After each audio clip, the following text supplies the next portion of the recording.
Hey guys, today we're going to talk about how to initiate no contact and how to act in it. First of all, the starting point is important. Have you begged, negotiated, cried and run after them? Have you not left them alone? Then it's best to start right away. Is she still actively talking to you?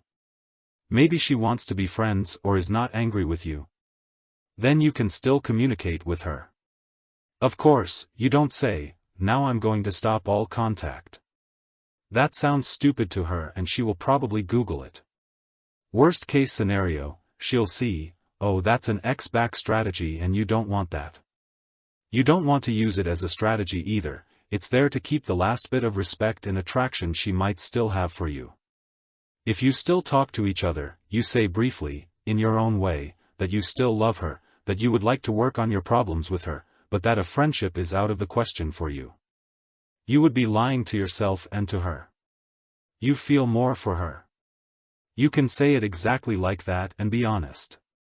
Use I statements. That she can get in touch with you if she wants to get back to you and you don't put any more information in there. If she says something else or writes, for example, "Yes, that will never happen," or "She doesn't want that" or anything else, then you take that as it is. But your last message remains and stands. You say nothing more about it. You have to be aware that she really thinks that way. In the future, when there is enough time in between, it does not have to be like this. You know that. People are like that. They change and feelings change. We always remember the good things after a long time and partially forget the bad things. But first of all, before you bring this speech, you exchange your stuff and settle your affairs, common pets, insurance, everything that could still connect you in the future. You don't want to get into a situation later where you're pulled out of a momentum because the goldfish is doing badly. Once you've done that, you clear out everything in your home that reminds you of them into boxes, put them in the basement, attic or garage, somewhere where you won't have them in front of your eyes all day. You delete or archive old chats and pictures of her, everything that has to do with her. Otherwise, you'll spend the next few weeks reading and looking through that stuff. That makes it unnecessarily difficult for you. When it comes to social media, it's a bit more complicated. If she's constantly posting her oh-so-great new life, then you better delete her. If you think you can take it all without responding or feeling bad about it, then leave it as is. You want to keep every possible channel open for a message from her. That means, if possible, don't block anything from her. And now comes the point that makes no contact so difficult. You have to develop the attitude for yourself that you are leaving. That you will never write to her again, unless she writes to you. With you, this person is no longer there, she is gone.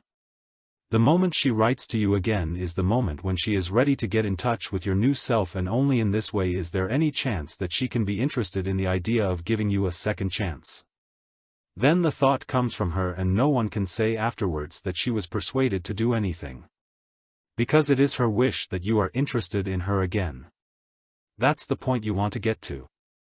Until then, no texts, no calls, no talking to her, no liking her pictures, no letters, no contacting her through mutual friends. You leave her environment and family alone. This is off limits for you guys. If birthdays or holidays are coming up and she writes you, that's okay, then write back the same way. Friendly but not exaggerated. You are reflecting what she is giving you. If she writes you, "Hey, happy birthday," then write back, "It's nice to hear from you, thank you." And that's it. You don't put 20 smileys in there and ask how she is. If she would want to know that, then she would ask you that, and that comes then perhaps also if it comes to the conversation. But you always reflect exactly what she gives you. You don't give her a bit more. She simply doesn't deserve more at that moment. She had so little respect for you that she thought she was better off alone. She will have a nice day without you, if it's her birthday and you don't write to her. And if not, then she will contact you. I know it's hard as hell, but it gets easier with time. Now for the second part in no contact.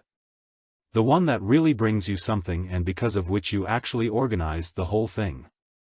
Take a minute to process this. Do you feel bad?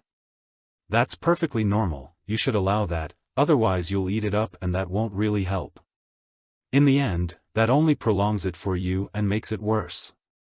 Whether you lie on the couch, think or eat pizza and play Call of Duty. It doesn't matter at all. The main thing is to keep no contact going, that's the most important thing. But make plans in the back of your mind how to continue. Because you will start with that after 1 week. At the latest. You think about the reasons why the relationship failed, you deal with your own weaknesses and what you can do about them. You think about what kind of sport you are going to do in the future, because you are doing a damn sport. You want to get your body back up to speed. I recommend strength training for that.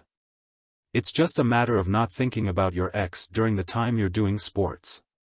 You have other things to do, for example a 100 kilograms barbell over in your head, and if you think about your ex-girlfriend now, have fun.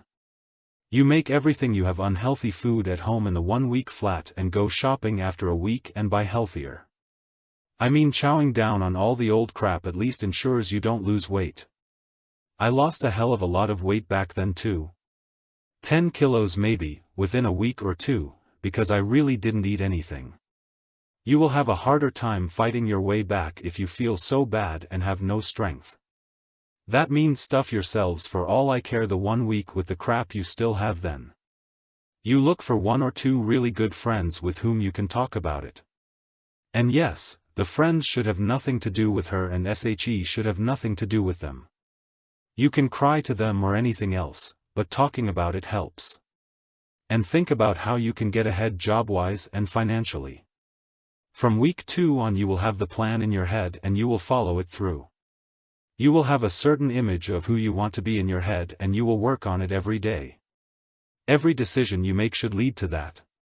The time you will have to mourn your ex will be shorter and shorter because you will invest more and more in yourself, and that is what you want at that moment. And when you have achieved that, or when you are close to achieving that, or at least on the way, that is usually the time when the ex writes all of a sudden. You probably won't believe it at that moment either, and you might not be ready for it or you might not feel like it. It doesn't matter, but it is usually the moment when you least expect her to write. If you have any questions about this, feel free to write them to me in the comments. More videos will follow. Take care and see you in the next video.